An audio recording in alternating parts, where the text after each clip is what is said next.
With the increasing rise in COVID cases all across the central part of the state. Yeah, the state's daily numbers are now reaching levels that we haven't seen in months. Nearly 2,000 new cases today.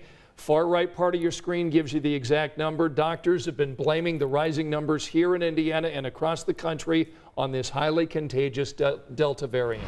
The state also released some new information today, and this shows us who's getting infected with COVID-19.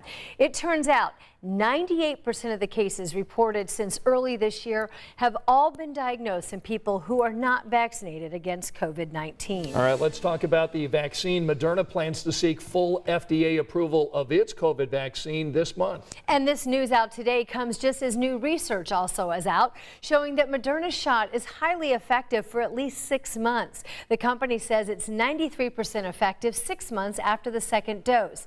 Moderna believes a booster shot would likely be before winter, and the study shows that a booster produced a robust response against the Delta variant. At least one local school district is now going back to masks just a few days into this new school year. Yeah, we're talking about Elwood Community Schools making that change right now, doing so after 3 students test positive for COVID.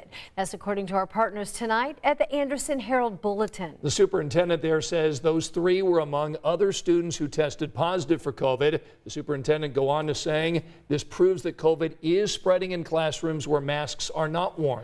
The Herald Bulletin also reports the Elwood High School Marching Band now pulling out of Band Day at the Indiana State Fair because some of the members must now quarantine. And schools across the country right now having to make these hard decisions about whether to require masks. And as Alice Barr reports now, President Biden's administration is announcing some new plans to work with states who are willing to accept help.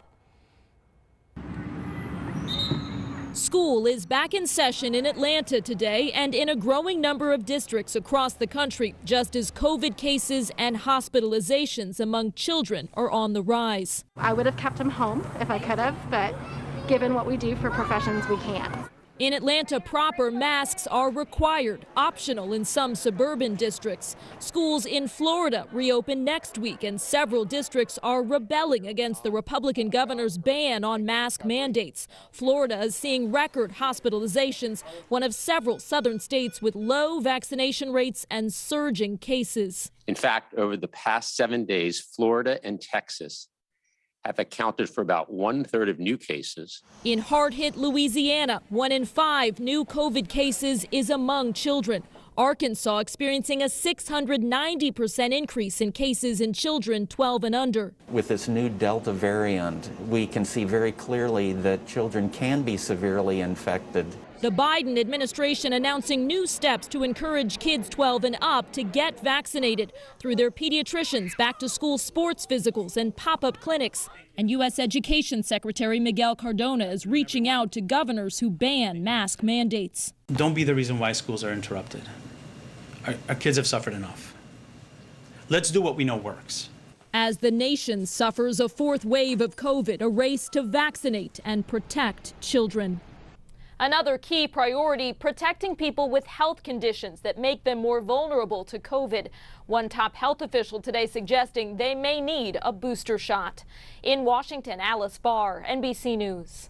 And happening today in Monroe County in Indiana, requiring masks once again. People there must wear masks indoors regardless of their vaccination status. Businesses also are now required to put up signs informing customers about this change and mask requirement. Kroger Health and Lyft are now working to make sure more people are getting their shots. Yeah, they want to eliminate transportation barriers, so they've teamed up to offer discounted rides to vaccine appointments, up to $12 each way. If you want to make an appointment, we've included a link where you can do so and also get this voucher on our website at WTHR.com.